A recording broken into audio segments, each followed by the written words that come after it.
All right. Hello, everyone. Thank you for coming for today's session. From wherever you're tuning in from, I welcome you all. We're very concerned about the economy and particularly for South Sudan. And in light of all the things that have been happening in the past 2 weeks, we thought it was very important to have this particular topic.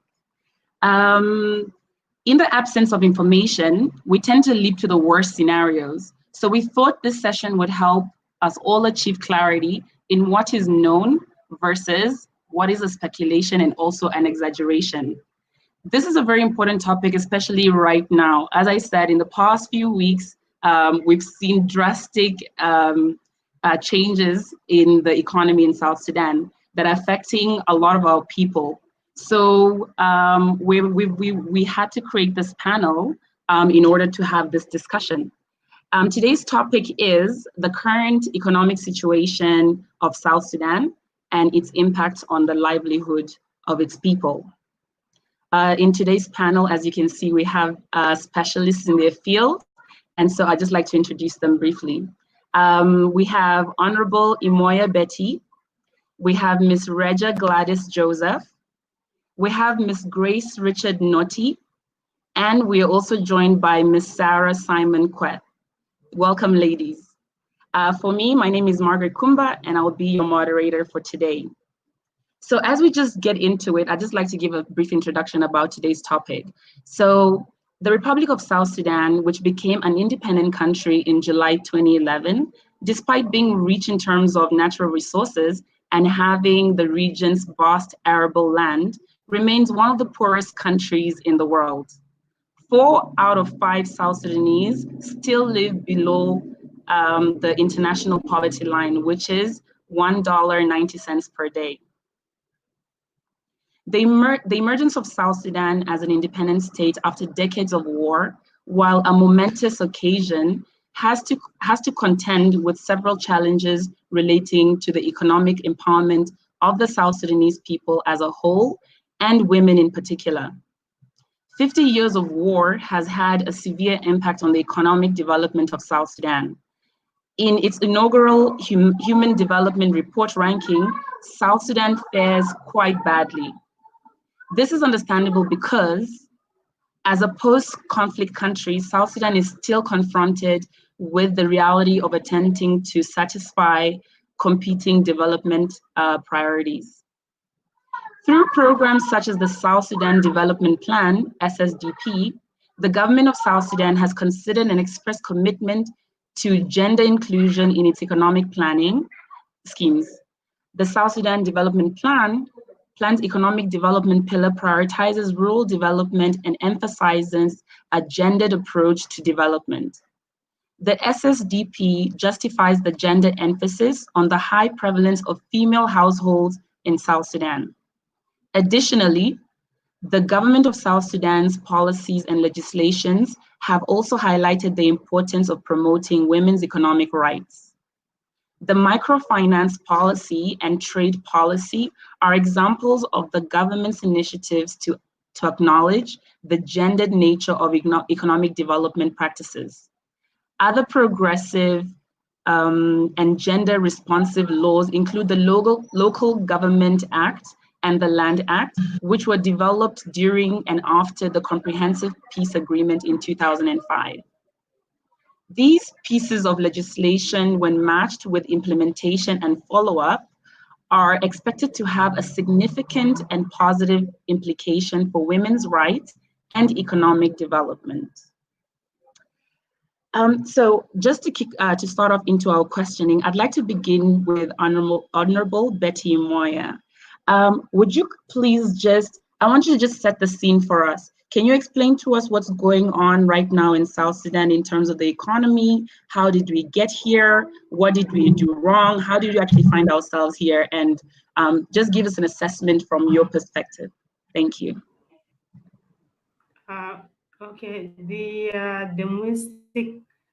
domestic outlook of South Sudan economy is currently undergoing challenges at a macro level, at all levels, being it in a real economy, external sector, which is import and exports, are also affected. Being it in the monetary sector, which is the financial institutions, we call them depository corporations, all the way to the physical outlook. That is the physical policy and everything about it. That means the revenue is affected, the expenditure is affected, the borrowing and financing is affected too. So let me first start by the current economic status before we go to how we get into it.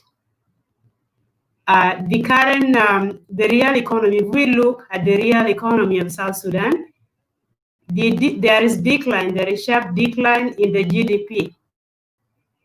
GDP is the gross domestic product. Our GDP in South Sudan consists of 92% of only oil revenue. So due to COVID-19, from February 2020 to this time here, there is decline in the prices of crude oil in the international market. Because countries have locked down, meaning no one needs fuel or oil for transport and activities. Because of that, even if South Sudan tried to produce a lot of fuel or oil, crude oil, there will be no buyer.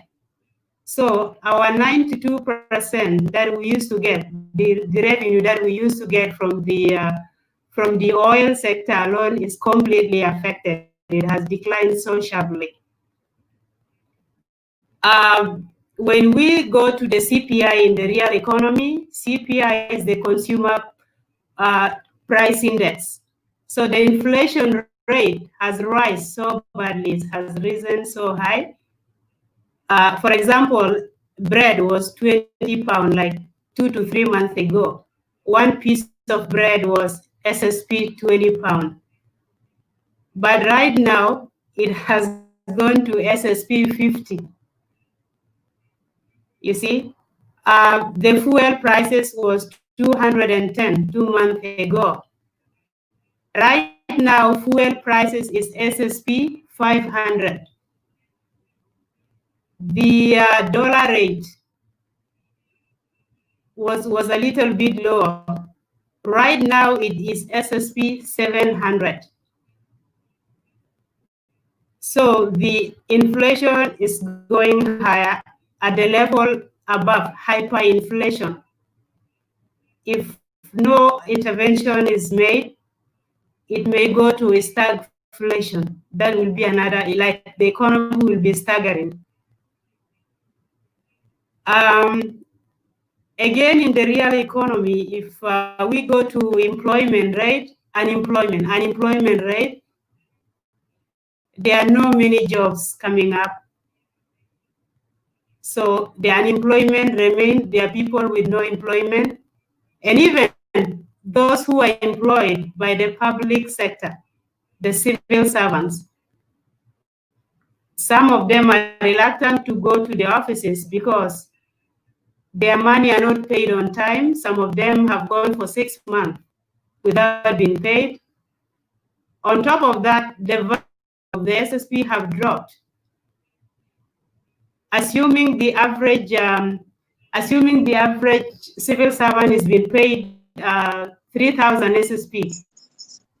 So if we convert that 300 SSP into USD, in real value, the amount has become like $4 per month.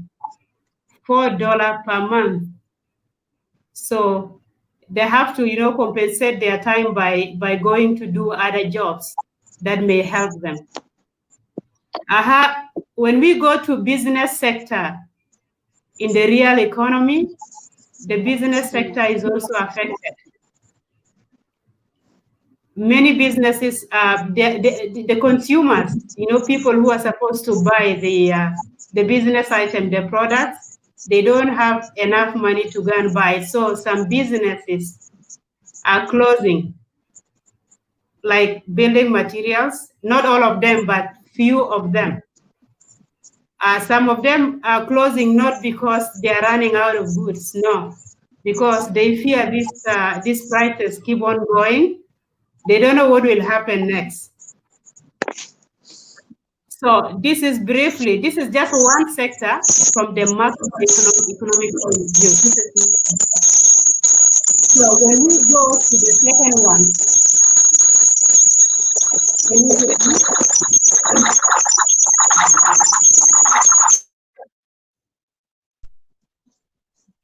when we go to the second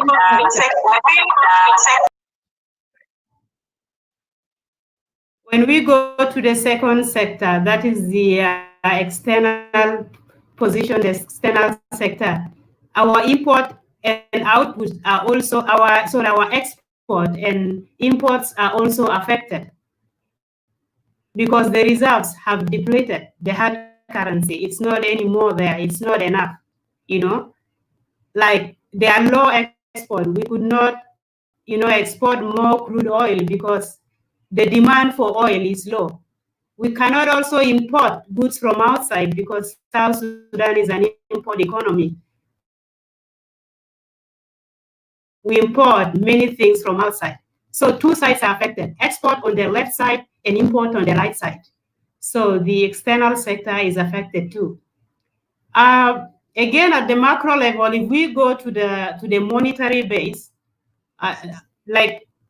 there is growth, yes, in the money supply, but then it does not reflect in the depository corporations, in the financial institutions. It's like people are maybe people are putting their money in their houses because what is being supplied in the money market, what is being supplied, produced or printed, is not shown in the economy. Probably people may be keeping the money somewhere. What is being supplied is less than what is being supplied is now when we check and balance by seeing it, the ones in the money market, like the ones which are in the depository corporations in the banking financial sector, it's not the same amount which was printed out. So in the monetary sector, that one also affects a lot because that means there is a lot of money outside there that needs to be mopped, that needs to be cleaned like water which has poured down on the ground. When we go to the physical outlook, the revenue, of course, have dropped down, and the expenditure also have dropped down because and expenditure is more affected because we have this peace implementation, the RARCSS. So there is a lot of money needed for implementation, but then the money is not even there. So the expenditure is affected. There's no money to spend. The revenue is affected because there is no revenue. So this is how it's affected. And there is continuous borrowing, of course, because people have to borrow in order for life to go on. All this current economic shock from February 2020 to now is the result of COVID-19. If South Sudan is actually like above hyperinflation stage, this may go to stagflation if no quick interventions are made. So COVID-19 is the root cause of the current crisis from February to this moment, in October. You had also asked another series of questions right away, like how did we get to this economic situation? I think South Sudan had been hit by a series of economic shocks for the past 8 years, from 2012 to 2020. Like, right away after we got a few months after we got independent, and all these economic shocks, they have aggregated into the present economic depression.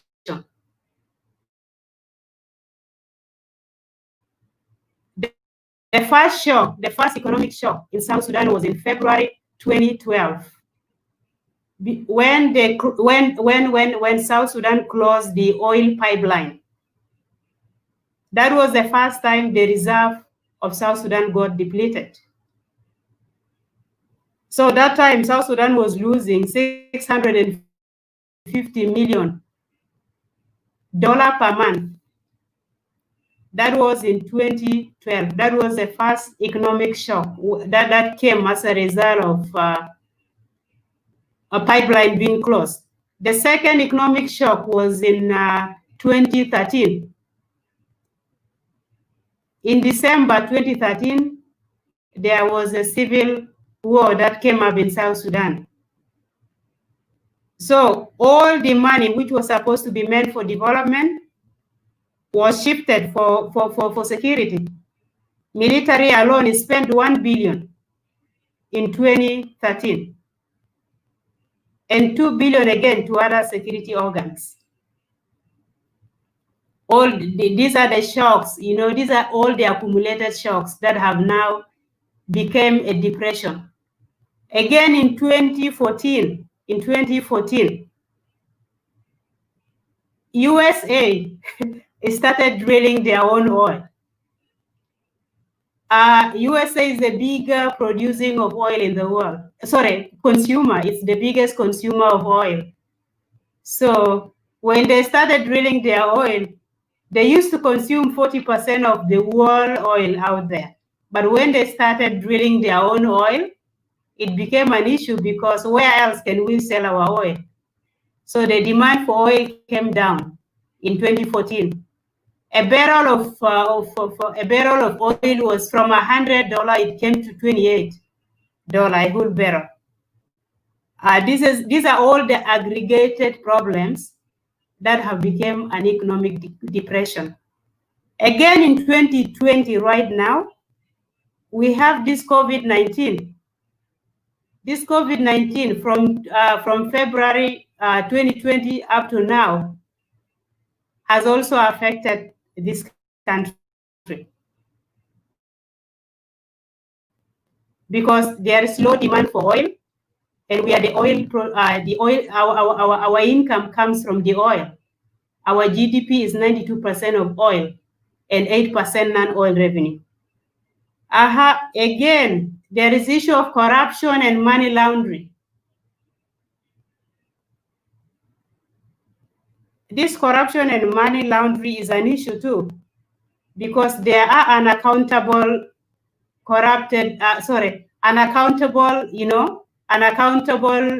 fund or revenue from 2005 up to now. If we ask ourselves as a nation, how much money did we receive from 2005 up to now? I'm sure it's above 100 billion. But now let's look into the economic development of the country. I'm sure there may be only little that have been done from that amount of money. Again, the other thing is fiscal policy and discipline.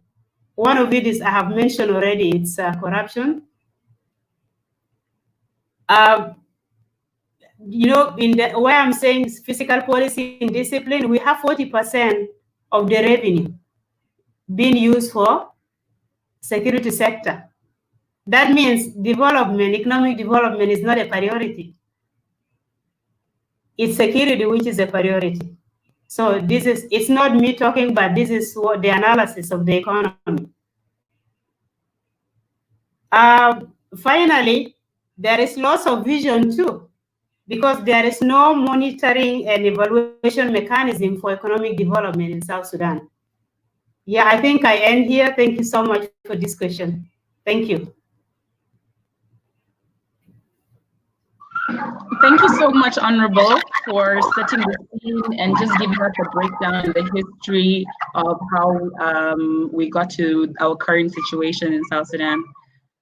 So I think I was so excited about the topic that I actually skipped introducing our panel. So if you will allow me, I'll just give a brief introduction just for everyone to know who is on this panel and why do we feel like this is the right panel just to discuss this particular very important topic. Our first speaker was Honorable Betty Moya. She's an economist by profession and experience. She has a master's degree in financial economics from the University of Central Lancashire in England. She's also worked as a financial analyst, a senior economist, financial manager, and a treasurer with large institutions and organizations such as the Central Bank. She has also worked as the State Minister of Physical Infrastructure. Yeah, welcome. We also have Ms. Regia Gladys, who is also an economist, a lecturer and researcher with over 8 years of accumulated experience. Regia is a detail-oriented critical thinker with elaborate analytical skills, which you'll see as we continue with the debate.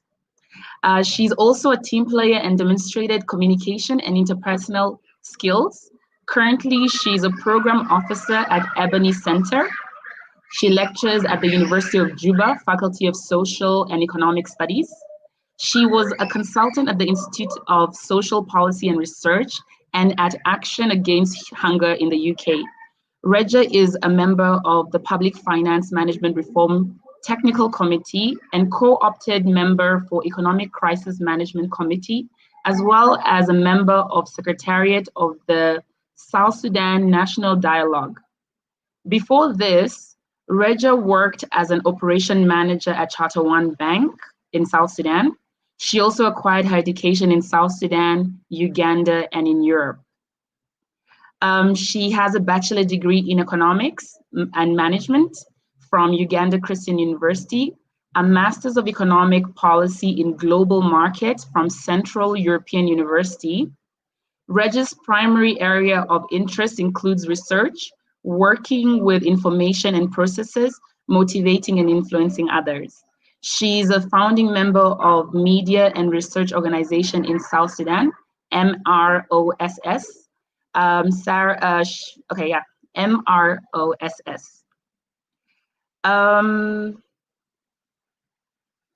We also have Ms. Grace Noti on our panel today. Ms. Noti graduated from St. Lawrence University with a bachelor's degree in business administration. Grace has also been working for Stanbic Bank for 7 years as a corporate dealer. She also worked with Equity Bank before joining Stanbic Bank. Welcome, ladies. Last but not least, we have Sarah Simon Queth. Welcome to the panel. We noticed that you're having a bit of technical issues, but we're so happy to have you on. Ms. Sarah has a Bachelor of Economics from the University of Khartoum and a Master's of Banking and Finance from Moi University. Her occupation is a banker. So as you can see, our audience, we have the right people for this panel, for this discussion. Yeah, so I'd just like to move on, and I will pose the next question to Honorable Betty as well. Can implementing a comprehensive microeconomic reform, including measures to unify the exchange markets, reduce inflation, and diversify the economy of South Sudan? And how do you think we can do that?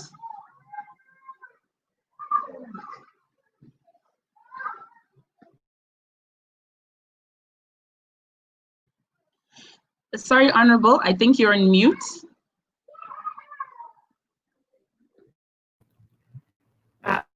Okay.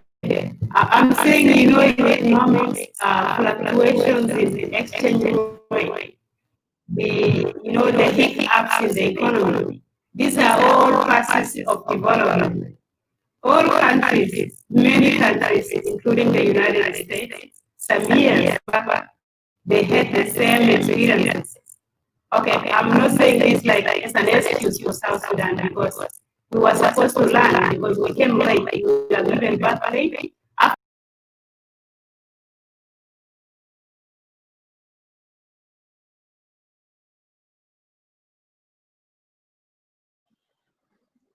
All right, I think we've lost our Honorable Betty at the moment. So I will just move on to our next panelist, Ms. Regia, and maybe pose this question to you as we wait for Honorable to come back on. My question to you, Regia, is why is economic development or economic growth important for South Sudan? Should women be included in the development in South Sudan? Thank you, Maggie, for your question. And thank you, everyone who is listening to us this evening.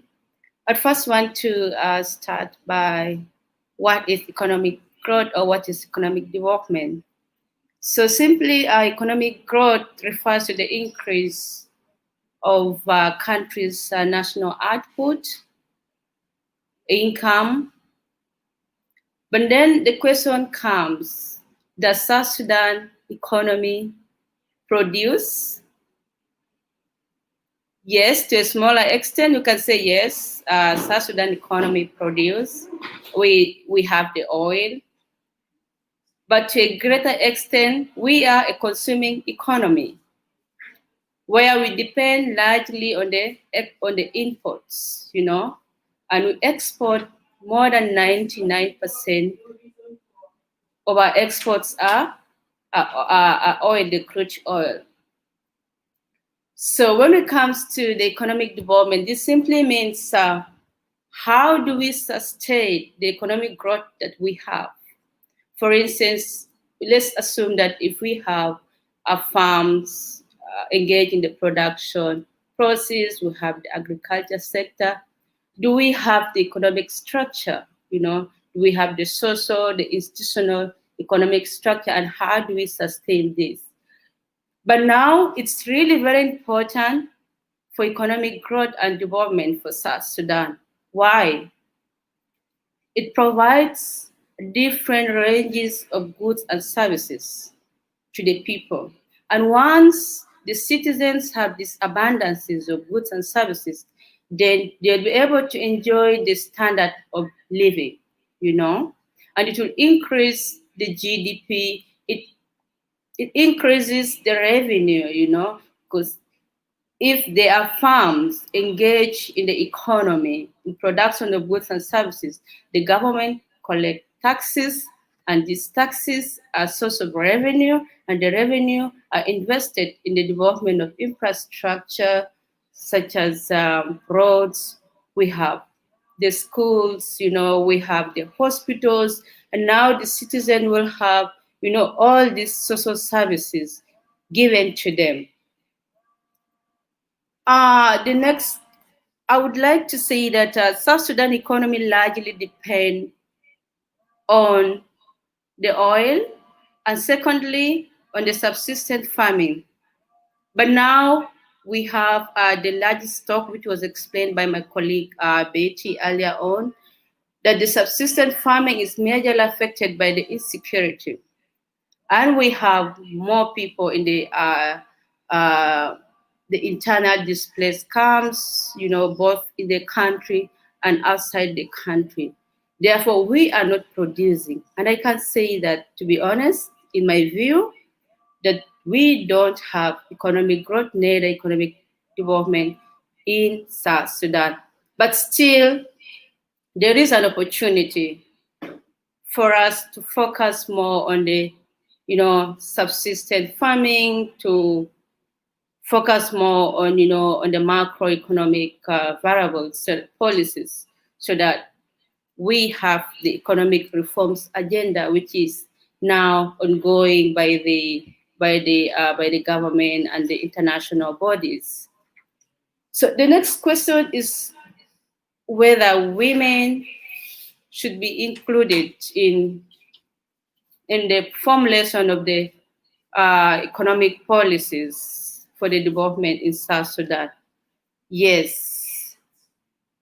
We have the revitalized peace agreement that has given the women of South Sudan the 35%. But are we sure that this 35% is being implemented? We can see that from the nine governors, we only have one female at the moment.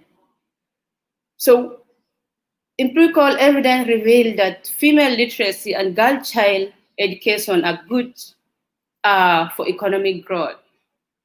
Bringing in an example of Her Excellency, the former president of Liberia, she played a great role in the development of her economy in her home country.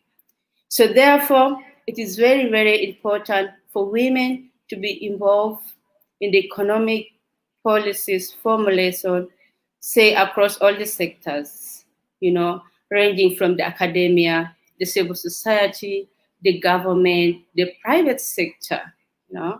I had just a research conducted for Institute of Social Policy and Research, and we're assessing the formal sector in South Sudan. And I went to the University of Juba to ask one of the lecturers whether how the public servants survive, given that their salaries are in arrears for all this time. And he just answered me that what, women are the one doing great thing. They go to the market, they sell vegetables, they go to their workplace with granules, and they are the breadwinners in South Sudan economy. So therefore, it's very, very important for women to be part of the economic development in South Sudan. Thank you. Thank you very much, Raja.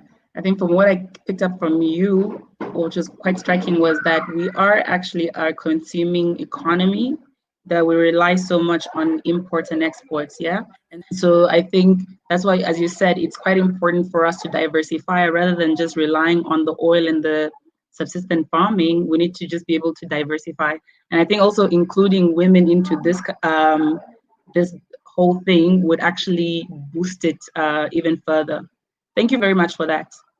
My next question is to you, Miss Grace. Why is it hard? Why is hard currency, especially dollars, important for South Sudan?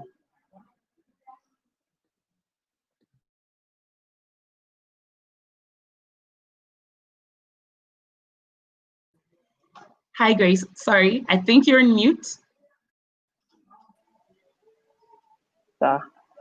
Thank you, Margaret.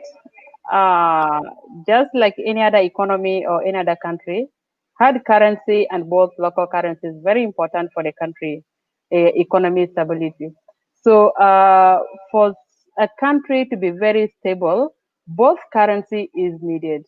But it has happened in the opposite way, that in South Sudan, people so much focus on hard currency more than the local currency.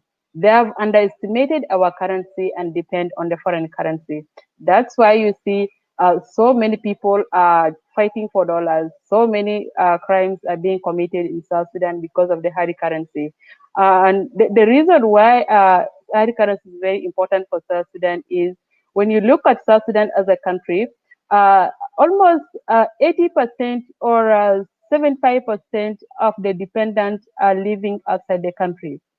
So all the money we get, all the local currency we get here, the hard currency are being exported back to other countries like Uganda, Tanzania, Kenya, where students are studying, going to school, medication, and all those things.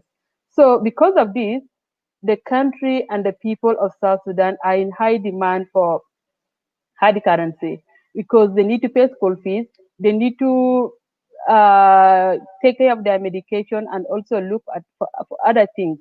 And then secondly, when you look at South Sudan, like what my colleague Sarah and Betty said earlier on, South Sudan largely depend on the oil production revenue.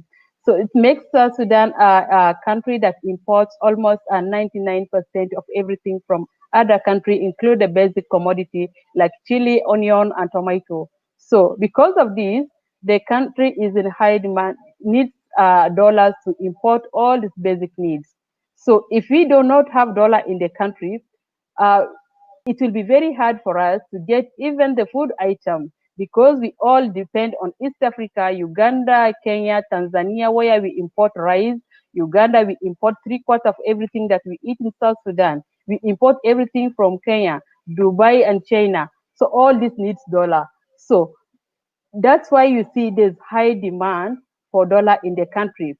Not only that, the country has taken a dollar as a commodity. Previously, when we look at the country when South Sudan took its independent way back, the dollar was $1 was equivalent to 2.9 SSP. But South Sudan being a country that do not produce any other commodity apart from oil, they took advantage of that and take hard currency as an extra commodity and make a quick business out of that and create a wider range in the exchange rate, official exchange rate and the black market rate, so that they can benefit from this without doing a hard work. So that has made it so much that has given a dollar a high demand and a very too much importance in the country, because people are benefiting from this. People are benefiting from the exchange rate. Yeah, you get a dollar at a lower rate, and then when you go to black market, you sell it very expensive and make a quick money. South Sudan people are people who need quick money, so they do not need to struggle to work hard and get to earn money. So the dollar has become one of the important commodity in the country. So that's one factor why dollar is very important to South Sudan and South Sudan people at large. And also, when you look at the government expenditure, I do not work with the government. I'm not a civil servant, but the government expenditure is all in dollars. The government has given so much importance to dollars. We are paying the hotel bills in South Sudan in dollars. We are buying things in the market almost in dollars. When you ask for a price of a bottle of water, it's almost equivalent to $1 because the trader is selling to make sure that he gets back the dollar. And then if you go to any contract which is being issued in South Sudan, the contract is being issued in dollars. And when you see any business that's being done in South Sudan, most of it is being done in dollars. Because of this, people has taken dollar to be very important in the country, and local currency has been underestimated. And we've not given value to our own currency in the country, because if we do not respect our own currency, so it will lose value to the point where we are today.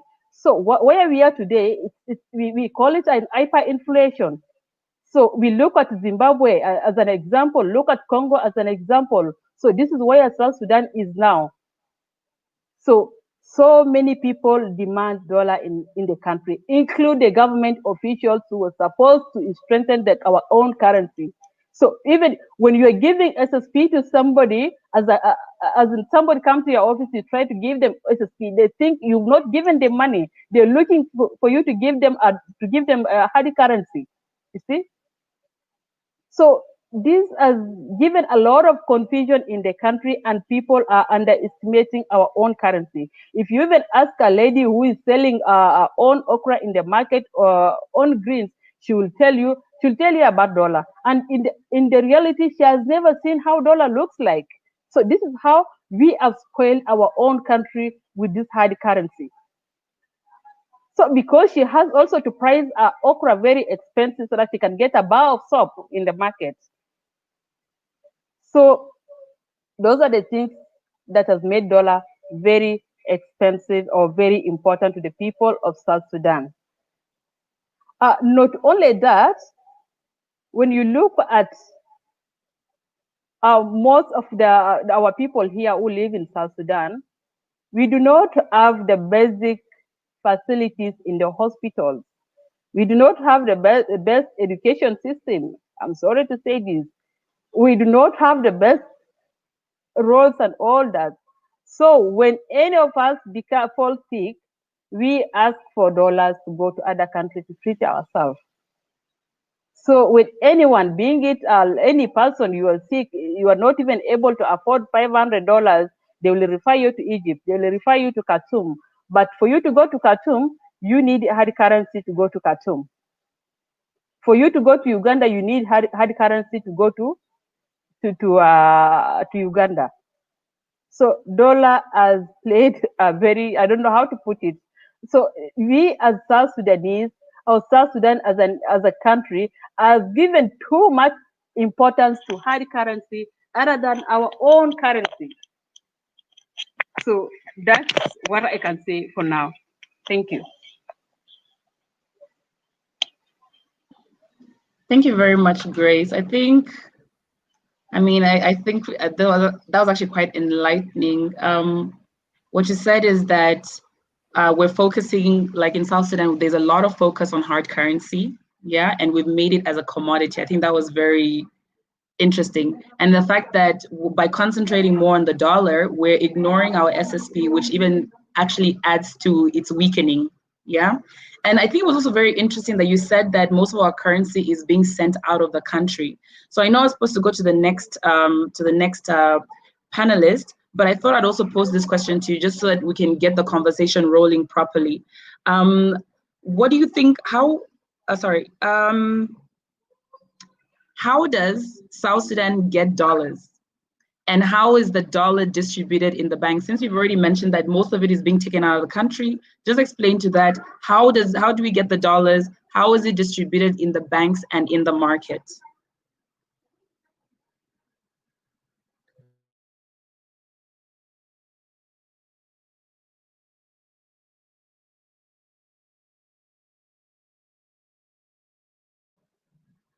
Sorry again, Grace, just unmute yourself. Thank you. Okay, let me start by saying South Sudan gets its dollar from the seller for crude oil, of crude oil, but how the dollar gets its way to South Sudan is what we want to look at. So when South Sudan sell the crude oil, the money goes to the Reserve Bank. So from the Reserve Bank, the Bank of South Sudan chooses one commercial bank to import or to ship in the hard currency to central bank. So when the money reaches the central bank now, so that's how it's supposed to get its way to the commercial bank in the normal situation.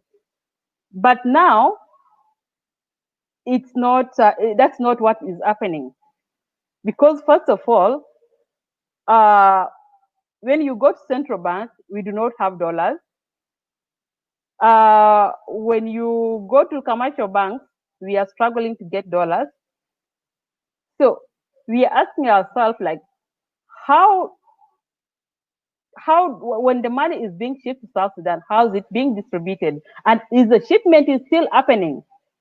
That's the question we want to ask ourselves with, which I'm not quite sure it's happening, because the sale from the crude oil has been depleted.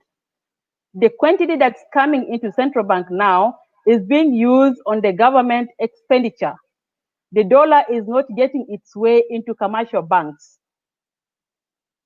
That's why you are seeing there's too much scarcity of dollars in the market. Commercial banks they're operating as an independent body now. They do not depend now on central bank, because they have to find their own way to ship in money from whatever source they are getting it from to be able to serve their clients.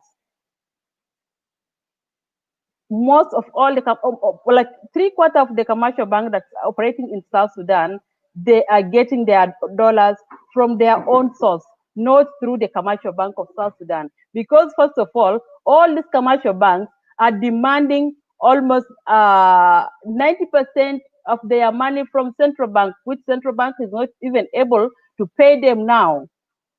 The deposit of clients, the money which is being deposited with central bank from other commercial banks, they are not able to get it, because what normally happens is when commercial bank run shortage of any currency, being it local or hard, they go to central, they make a request and go to central bank and withdraw dollars from their accounts.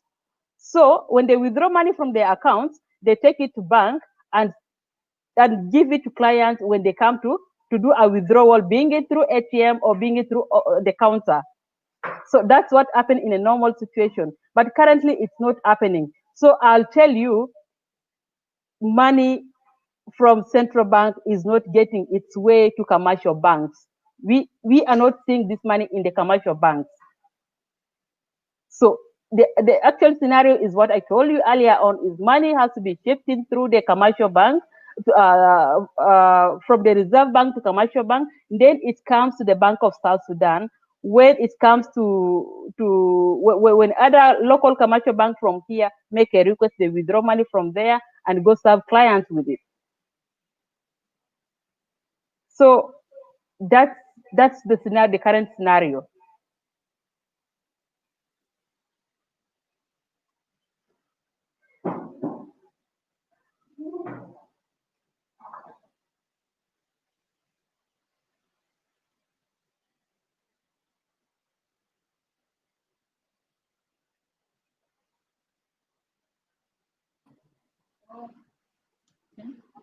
All right. Thank you. Sorry about that. I think there was a little bit of delay, but thank you so much, Grace. I think you've cleared up quite a bit of misconception that people usually have about, because a lot of questions that come up is that, yes, we're all producing, we make a lot of money from the oil that go, yeah? And also you also cleared up how commercial banks get their money. And as you said, it's not necessarily from the central bank, which ideally is where the dollars should be received from. Thank you so much for that. I'd like to pose my next question to Ms. Sarah Simon. Corruption and money laundering in financial economic industry is the main problem that has crippled South Sudan. Do you agree with this statement? And just kind of elaborate for us just around that. Thank you. Thank you very much, everyone. Thank you, Margaret, for the question. Yes, I do. I agree. Money laundering, first of all, let us briefly highlight the term corruption and money laundering and how are they related. Corruption involves misuse of power in form of money or authority to achieve certain goals in illegal, dishonest, or unfair ways. If we come in terms of money laundering is the process of injecting a dirty money that was obtained by illegal activities to financial system without any segment of illegally. This one, we can say money laundering and corruption are really close and they are really connected. Corruption offense as such, bribery and theft of or public goods generate significant amount of proceeds that need to be cleaned and to enter to financial system.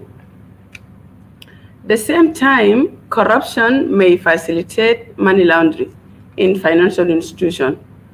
So, how corruption and money laundering affect the financial institution? Corrupt officials may influence the process by which proceed regardless of the source of the money and enable launderers to escape all controls and sanctions.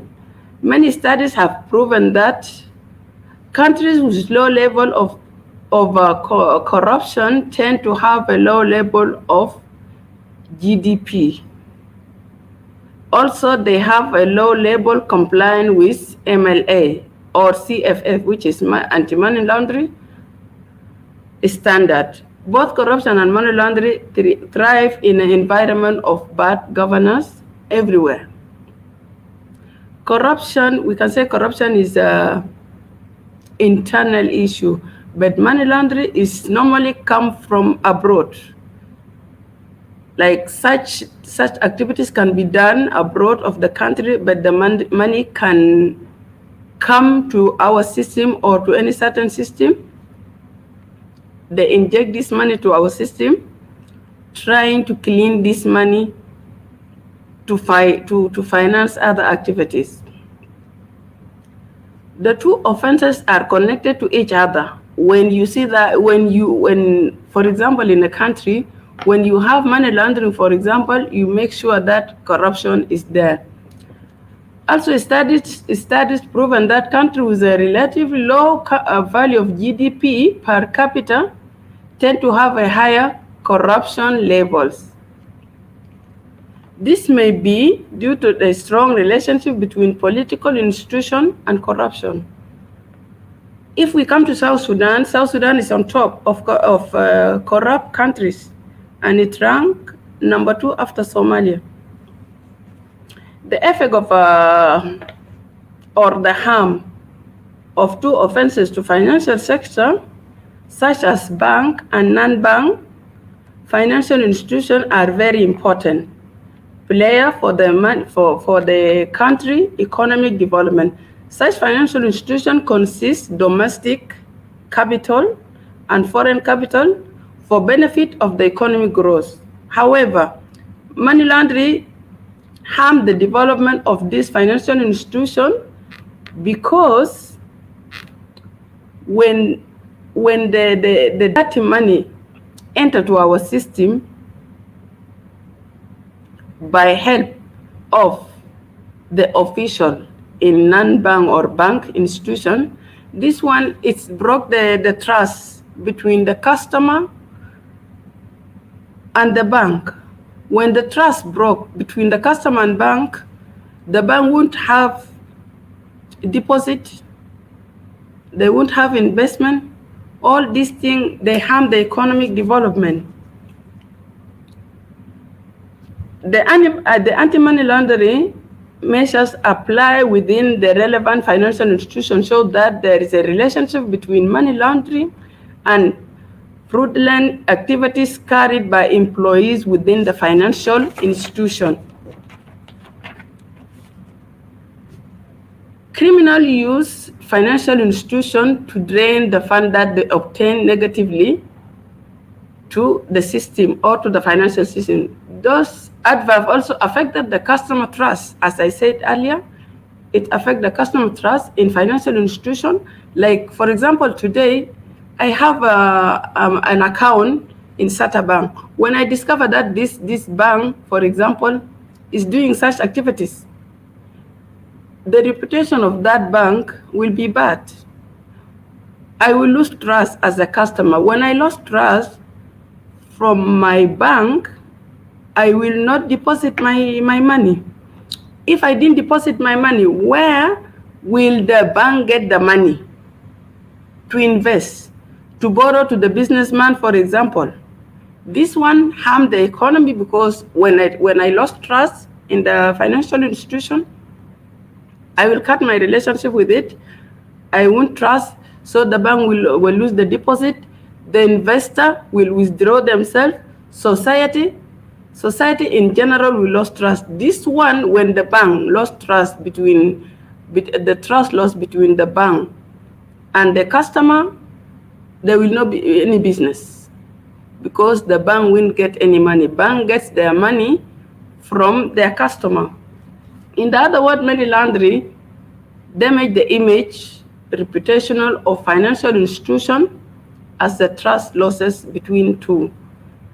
Again, if we see corruption, the impact of corruption in economic growth does not only affect economic development in terms of economic efficiency and growth, but it also affects the distribution of resources across the population.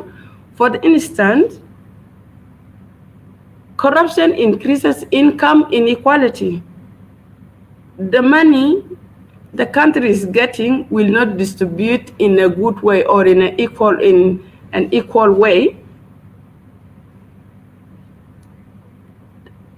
Corruption undermines the effectiveness of financial welfare program in the country, and resulting in a lower level of human resources. When you don't have good human resource, the performance in all sectors will not be good, because you don't have human resources. This one of the effect of the corruption. The corruption also affects financial market in terms of interest rate. When there is a corruption, it will affect the money supply in the market, in the economy, in financial institution, financial sector in general. It will affect the interest rate. The interest rate may shoot high, which will affect the business. That is one. Also, corruption affects it causes lack of education and health service in general. As Grace said before, Like in South Sudan here, we lack health services. We don't have good facilities. When you get sick, you go abroad. Because the money the country is getting, they are directed to other ways. They are not going to build the facilities, health facilities, educational. This one affect when you don't have good educational, you don't have good human resources. Who will develop? Who will do the work? This one affecting the economy. The other thing, corruption affect the business itself. Because today, if I'm a business lady, I'm dealing with certain people, let's say in banks or any financial institution or any economic institution, I have to pay commission so that my work get done. This commission I'm paying is the additional cost to my business. So when I get more additional cost to my business, it will reduce my profit. When my profit reduce and I'm doing business, what am I getting? I will quit that business because I'm not getting enough profit. Because I'm paying here and there, I have to pay for this so my work get done. If you see here, when you are paying, that is a part of corruption, and you want your work to get done. This is one of the effects. Also, corruption undermines country tax structure and its revenue collection capacity. Because sometimes, even the tax collector, all the tax they collected from citizens, from businessmen, this tax, all of them does not go to country treasury. Some of them go to individual pockets. This is one of the effects. I'm paying tax so that tomorrow I get a business, I get a service. But the money I'm paying, sometimes, most of them, they don't go to the country treasury. They go to individual pockets. This one is affecting the country. It's reducing the country incomes as well. And this one affects the growth of the country because the money we pay, the tax we pay, is to get services, for the government to pay expenditure. But all of this money, most of them, they don't go to the government. They go to individual pocket. If you see this one, corruption is there. Money laundering is there also. Because of corruption in the economic growth, they are significant in many different areas of economy. And we cannot put in numbers because the effects are a lot. Corruption is found to be associated with higher borrowing costs. When the country having a higher level of corruption, of course, they will lack money. They will try to borrow money either from outside or within with a higher borrow cost.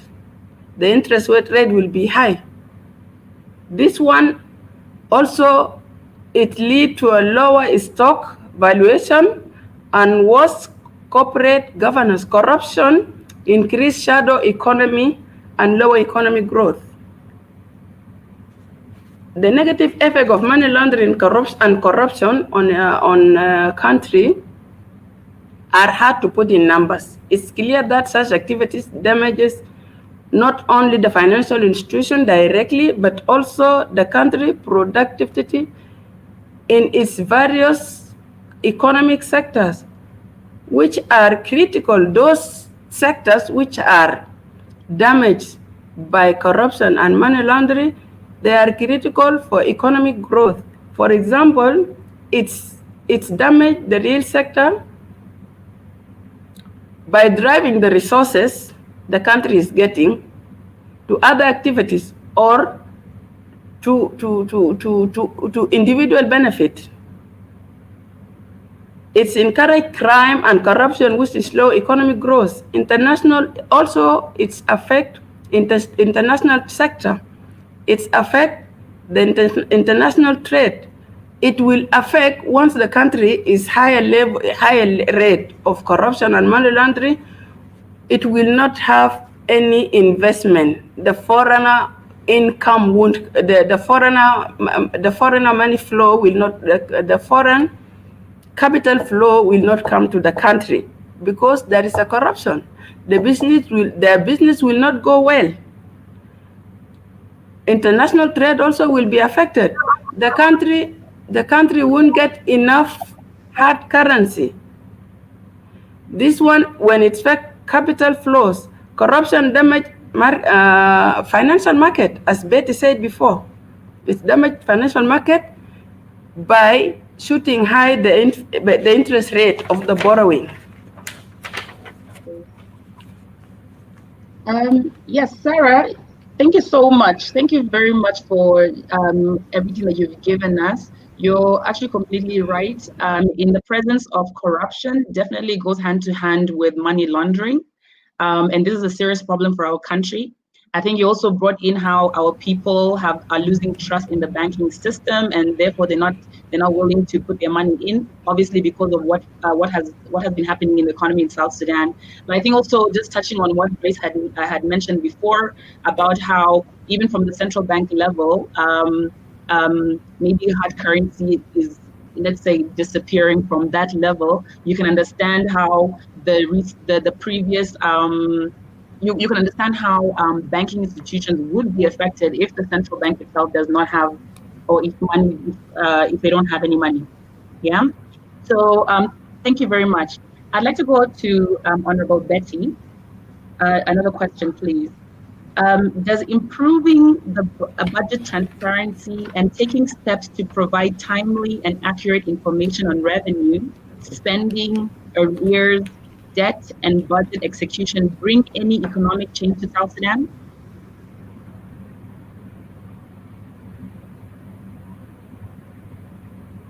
I can't hear you well. Can you repeat the question? No problem. My question is, does improving budget transparency and taking steps to provide timely and accurate information on revenue, spending, arrears, debt, and budget execution bring any economic change to South Sudan? Okay. Yes, good revenue management and transparency can increase actually revenue. And this revenue should not only be centered, collection should not only be in Nimule, Nadapal, Morobo, the other sides there in Yei. It should be all over the country. It's not only these states which can produce revenue. We have ranked, there are states also up there which are that border other countries.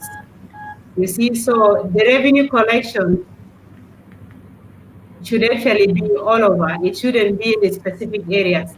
And the way it's collected is also very important. It has to be like the banking system. It has to be remitted directly. You see, directly, whereby when one SSP is remitted, all the stations of revenue shall immediately know and record from their different locations that certain amount of money was recorded and remitted. Economic empowerment is actually the best tool for poverty reduction, and also it improves socioeconomic development. Spending also responsibly in most economic development projects like infrastructure, agriculture, and economic empowerment. These ones accelerate economic development. Social service delivery, some people have already spoken about it. This is very important because most of our social services had money more money go to it. How do we import social service delivery? It's because our kids are outside, studying outside. Health, when people are sick, they go outside. Rents are also outside the country. So it's important that we actually we improve our education, health, clean water, and also rural development. These are all the backbone of building human resources capital that can actually propel the development of this nation. Most African countries are developed by private sector. If we have electricity in place all over the country, not just in Juba, we have good roads, We have power, electricity. Industries will come up, and this can also attract the multinational, companies. They will come here because public sector is not the only source of employment. NGOs are not the only source of employment. The real employment is with the industries. These are the factories, the manufacturers, a lot of them, and this cannot take place if the real sector is sorry, if the private sector is down. If we don't have good roads, how do agriculture come from? For example, from Nimule, how can goods go up to somewhere like maybe up to Malakal? How can it go there? So internal roads, you see. So we have to connect to one another. That ones are very crucial. I think for now, this is what I can say. This is how we can improve it, among other many others. Thank you. Thank you very much. Also, as we continue, we have a wide audience who are both English and Arabic speakers. So feel free, ladies, just to switch into Arabic, just to also capture that particular audience of ours. Ms. Reja, I'll pose the next question to you. Did South Sudan inherit any loans from Sudan? Is the structural adjustment policy applying to South Sudan through the World Bank or the IMF? All right, thank you, Margaret, for the question once again. No, South Sudan did not inherit any loan from Sudan. After our independence, we came clean, we had no debts, and we started the debts or the loans when we are independent as South Sudan. But from Sudan, no, we did not. So is there any structural adjustment policy? Yes, they are. The World Bank and the International Monetary Fund are helping South Sudan. Mostly they are providing technical support to the Ministry of Finance and Planning, as well as to the National Revenue Authority, and then to the South Sudan National Bureau of Statistics, because here in South Sudan, the data is an issue, and that's why our policies are not evidence-based.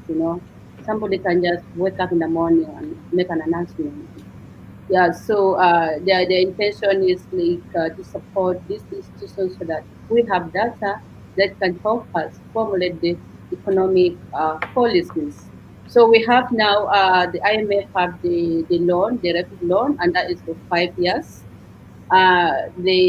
There's no interest. Any country can pay without interest. So I can say yes. IMF and World Bank are really helping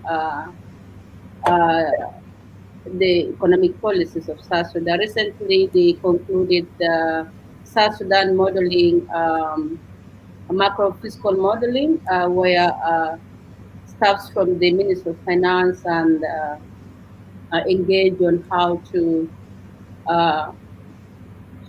modify the models and given the data available. Thank you. All right, thank you very much. And just to stay, since we've been talking about the IMF and the World Bank, so I think I'll just ask you the next question, so we just continue that.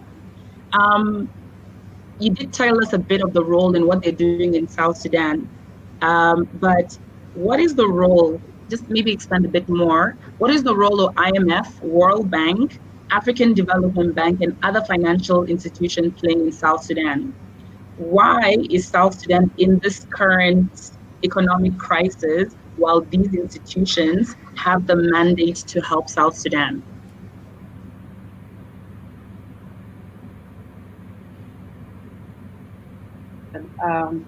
The three international institutions, as you mentioned earlier on, are playing a number of key roles. As I mentioned earlier on, the technical support to the government institutions that include the Ministry of Finance, the Bank of South Sudan, and the National Revenue Authority. They also, of course, extend their grant. Like recently this year, we have the $40 million that were announced to South Sudan during the COVID-19. So the three institutions are really doing a lot to make sure that the economy, gradually get back. Uh, um, why is South Sudan in this crisis? This morning I was listening to the senior economists of Mirai FM, and some of them argue that this crisis is mainly caused by the money printing.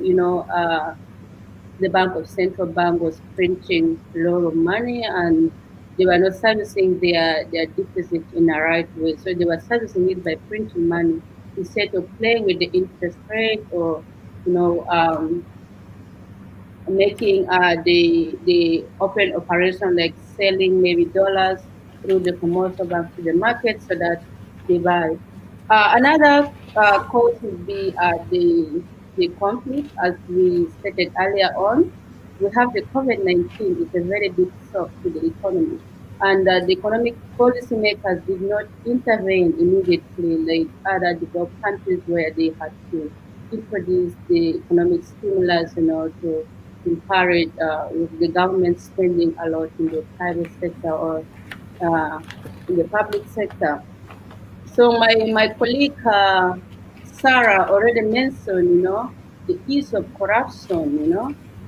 It's really a disease in South Sudan, that even our revenue are not being remitted to the to the commercial banks. There are sometimes like some of the I can say that sometimes they are not um, deposited to the banks or to the bank accounts, or they are put in pockets, as stated earlier on. And this is an issue. Even the uh, non-revenue for South Sudan can actually pay, the the salaries of the civil servant, or the public sector. But now you can see that from 4 to 8 months, the public servants are not being paid, and this has reduced their purchasing power, their ability to go to the market and buy goods and services. So it's really, really an issue. We have, of course, the issue of the poor infrastructure that can, like connect. We have more farmers, producing in the rural areas, but for them to access the market, it's an issue here. This is to do with the infrastructure. This is to do with storage. This is to do with marketing. Even they know what is demanded, what the people demand, or the consumer demand in the market. So it's really an issue. And then we have, of course, the weak functioning of the financial market, as stated by my colleague Grace. So like the financial sector is really, really very weak. And if you see, like the Bank of South Sudan recently announced that they are out of reserves. You know, so this was caused by unnecessary overdraft that led to lack of foreign reserves at the Bank of South Sudan. We have this. The recent one is like the unnecessary announcement of economic policies. Like when you want to announce economic policies, you first have to, get the data, run the regression, determine like which policy is right, do all the necessary procedures.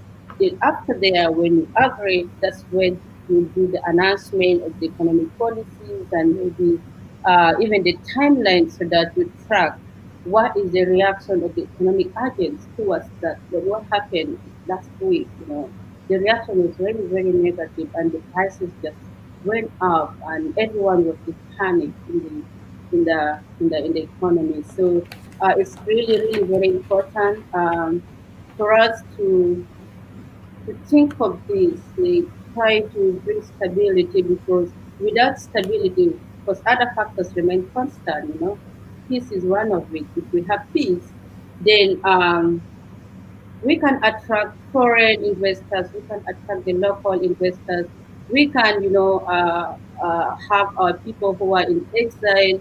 We have this in the internal displaced camp, and they go to their places. They engage, in this agricultural projects, and the banking sector comes in to provide loans, and we have the government, the Ministry of Agriculture now is providing seeds, to farmers. So we really need peace, for most of these economic policies to work. Otherwise, we are in a mess that will take us some time, to gain. But still, the reform agenda is already here, and we hope that the economy will get back in the medium term, not in the short term.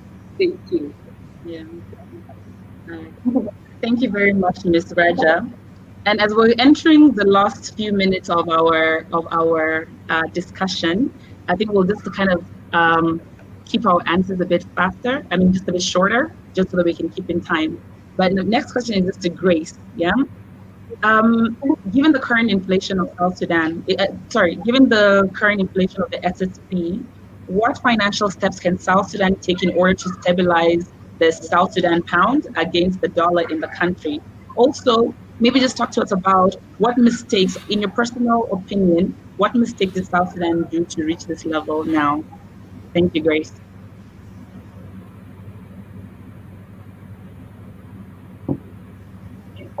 Thank you, Margaret. What I'll talk about is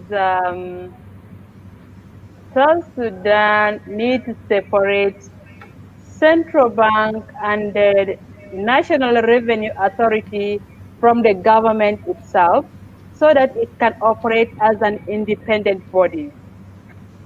So when a central bank operates as an independent body, it will be able to come up with a monetary policy that will be able to control the economy. You know, what happens in other normal economy or in any other normal market is when central bank sees there is too much currency or local currency in the economy, they introduce T-bill or treasury bill in full, whereby in every 1 week, the government will go into the market and auction the T-bill and then wipe all the local currency and keep it at the central bank to control the inflation in the markets. So they also introduced something called the bonds, the T-bonds, the long-term investments. So these are the things that will be able to control the current inflation in the markets. Because to be honest with you, what South Sudan is doing currently is not even banking. We call it a basic banking, where you deposit your money and withdraw it.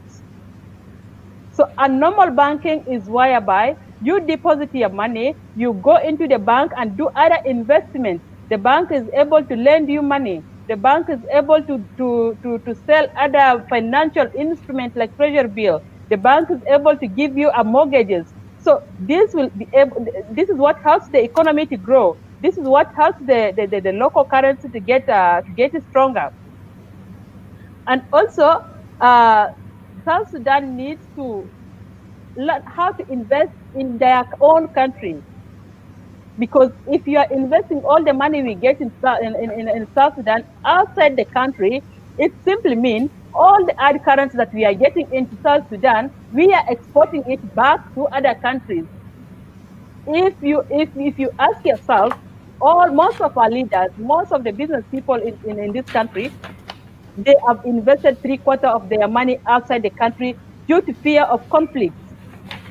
So if all the money is going out, the country will not be able to stabilize its own local currency because there's no use for local currency.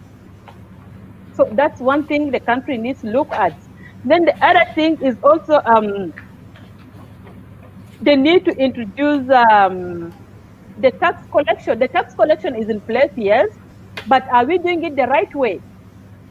We need also a non-revenue collection, not only oil producing revenue. We need to look at other factors. South Sudan is a rich country. There are so much things that they can do to give value to their own currency. So their tax we collect in dollars, their tax we collect in local currency. Where is the money going to? Where is the hard currency going to? So this money needs to be invested locally here. The country needs to focus on peace so that the currency can gain weight. So we also need to look at things like agriculture. You know, there are other states which are good at producing foods. We cannot depend only on importing every food item from outside. So if you are producing food local here in South Sudan, most of the money that's going out will be kept here in South Sudan. We will not have this much inflation. We will not be able to have this much hyperinflation in the country. So SSP will not even be able to depreciate to this level because everybody needs to buy food from outside. The government needs to focus on the agriculture sector. So we can actually export food to other countries, not only us importing food. So those are the things the country needs to look at so that the SSP can get strengthened. So the currency is getting weaker day by day because we are not focusing at the basic things to do. We need to give authority to central bank by itself. We need to give authority to National Revenue Authority. We need to see where the money is going. The taxpayer need to know where their money is going, where the money is being invested and building the roads. So those are the things the government needs to look at. So I think because of time, I will stop there. Thank you. Thank you so much, Grace, and very strong points. So maybe this is conclude with you. What are your recommendations going forward?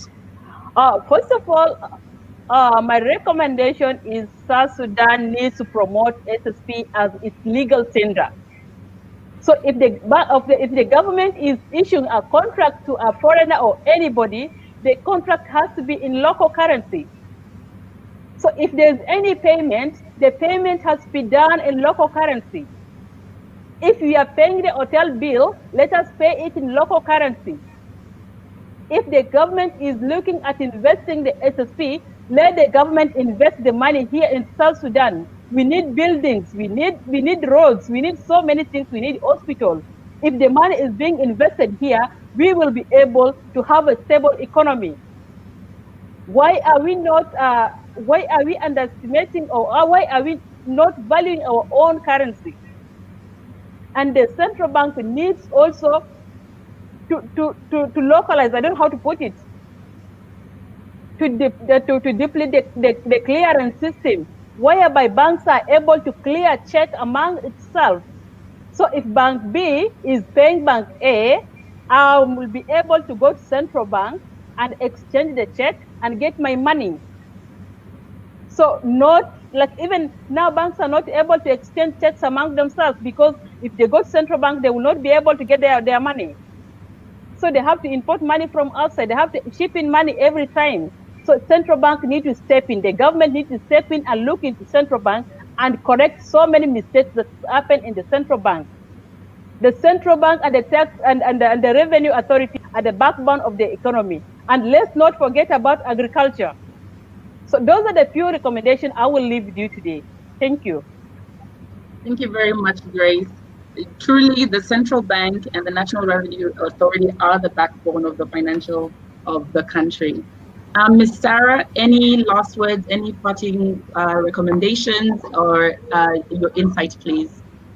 Yes, thank you. Thank you, Margaret. I've got some few recommendations here.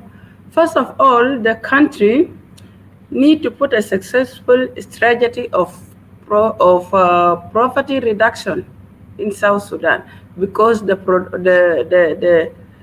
poverty rate level is very high. We need to put a successful strategy for poverty reduction. That is one.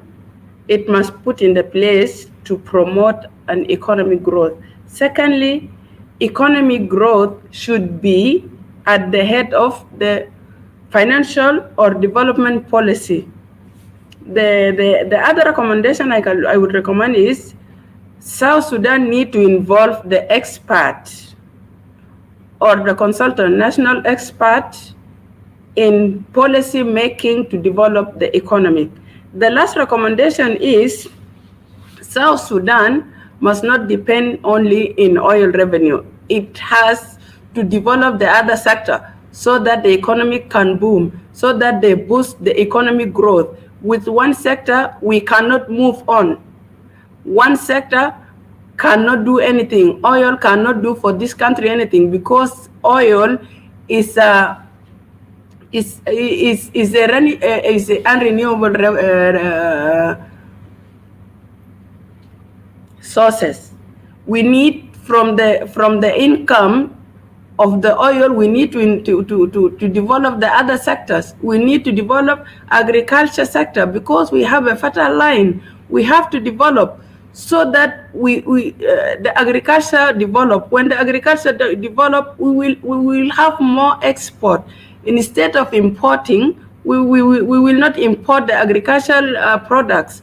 Instead, we will export beside the oil. Also, the country need to develop industry sector also. So those three sectors, they work together. One sector only cannot take the country anywhere. And thank you.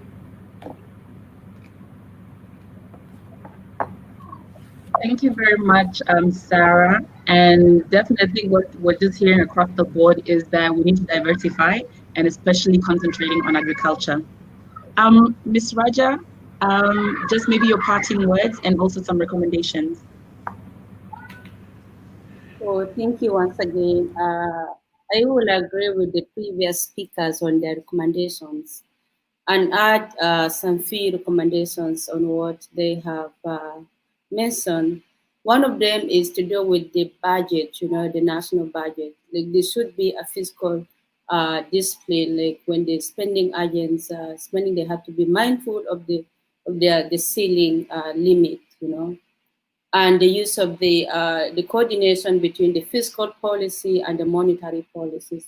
Say, for instance, if the government is trying to increase its expenditure, the monetary policy should also come in, So this is very, very important. I would also say, recommend the youths and the women funds, it should really be implemented very soon so that people should get into business, the productive business to produce goods for the markets.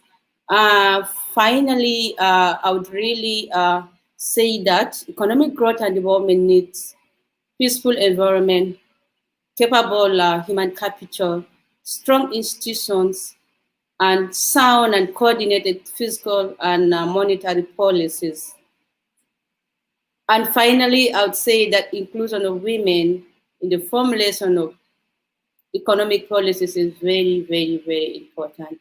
Therefore, as women, we should really try to come up and, fix ourselves. I know sometimes it's not easy, but we have to, we're already here and we have to continue fighting for this country to be peaceful, to be devolved, to be a country that each and everyone wants to come. Like say the tourism industry is also another source of revenue. If you focus on it, we have the longest river in Africa, that is the River Nile in the world, We have the game parks, and we have very, very interesting cultures that if this country is peaceful, then the economy will grow and will develop and everyone will be happy. Thank you so much. Thank you very much, Ms. Raja. And just to close us off, I'll bring it back to our first speaker, Honorable. Maybe you could just give us your recommendations. Yeah, normally in such an economy which is affected in all level and at all macro level, it's always good to have two level of recommendations: the short-term recommendations and the long-term recommendations. The short-term recommendation shall be targeting the monetary and external sector. The recommendations that will help the monetary, the financial institutions, and recommendations that will help the import and exports issues.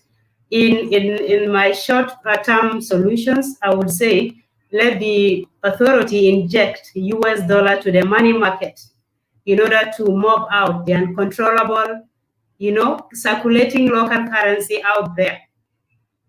I have already read in some news that already the central bank is doing that by injecting very recently the 250 million USD in order to help the situation. And you will hear that the rate have what the inflation and the USD rate will the SSP value will a little bit appreciate. But then these are short-term solutions, but it's good. Short-term, many monetary policy solutions are short-term, but it needs the backup of the fiscal policy, which is the long-term economic policy intervention. Again, there is need for the monetary institution to unify the exchange rate using the economic laws that is supported by the IMF. The economic law says the really exchange rate is the parallel exchange rate, the one which is in the market, the one which is $1 is equal to 700 SSP. That one reflects the real thing in the economy. So if there is any other unification, it has to be around that one. Thirdly, my recommendations for the short-term solution is to increase taxes for luxurious goods. Goods like beer and cigarette. If you don't take beer and cigarette, you won't die. We are not going to suppress people who are taking these things, but these are policy interventions, short-term policy interventions. Again, we need a reduction in domestic borrowing because the central bank at times, not in most cases, it goes and borrow from the local, from the banks operating in the economy. Then if we keep on taking money from the banks which are operating in the economy, then those banks will not have enough to lend to business community because they will now be focusing to lend to the government. Again, we need to lessen the printing of local currency, which is being used for funding the government budget deficit. We cannot fund a deficit by printing a lot of money because it will definitely shoot the inflation. So we let's not print this amount of, let's not print the local SSP, more of it. You see, it has to reflect our real budget, our real economic budget. There is need to improve the fundamental purpose for government loans. Government loans, there are laws for it.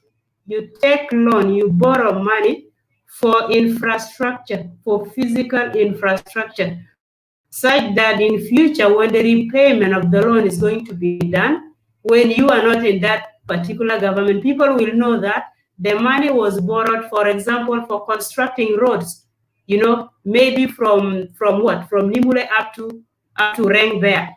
So maybe it's for, it has to be for physical infrastructure. Money cannot be borrowed for financing wages like salaries. So what I'm talking is economics, you see, and solutions normally in economics, they are not politicized. They have to be very clear. They have to be very clear and to the point. The spending, the government spending, 15 to 20% can go for salaries and wages, but then the 80% should go for developmental projects. We cannot have it upside down. By having wages and salaries takes 80%, and only a peanut of 20% or 10% go for developmental projects. It cannot work like that.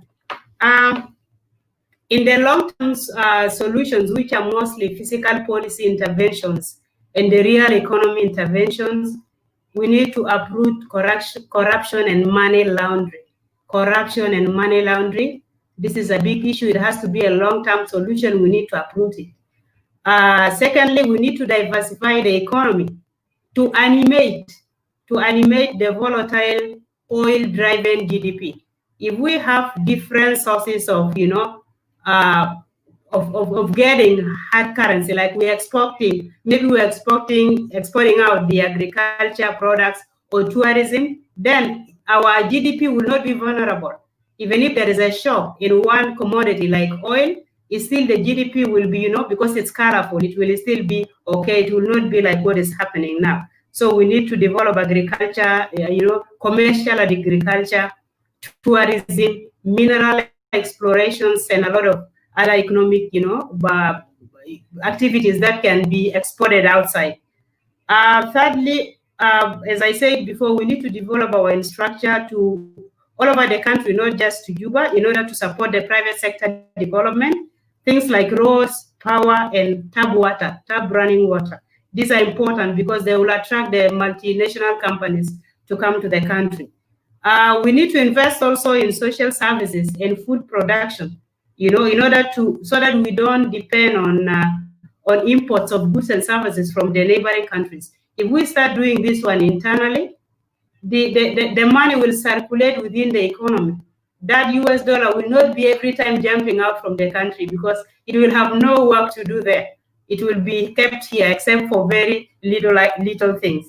There is need to improve the collection of taxes from all over the country, from Upper Nile, from Barghazal, from Equatoria. Collection of taxes should not be only focused in Nimule. It has to be, it has to be throughout, all over the country. There are countries, even Barghazal also borders other places, it borders, is it Central African Republic and Sudan.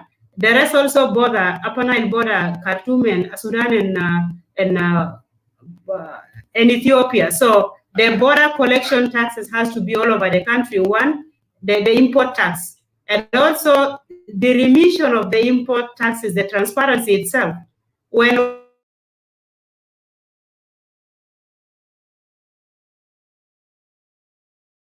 one SSP is remitted into the account, paper note, that one will actually lessen the corruption on it. We need to make the country, to provide good business environment. Good business environment that includes security and good investment policies. So South Sudan need to export other goods. That is very, very important. If I can remember, during Sudan, they were heated sometime back in 1990s.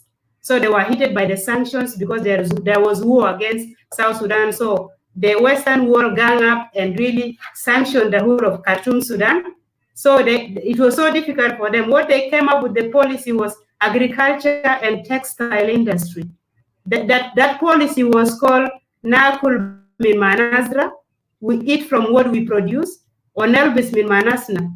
We dress from what we do in the country. So those kind of policies, they look very, very, very, arrogant, but at the same time, these are solutions that have to be done.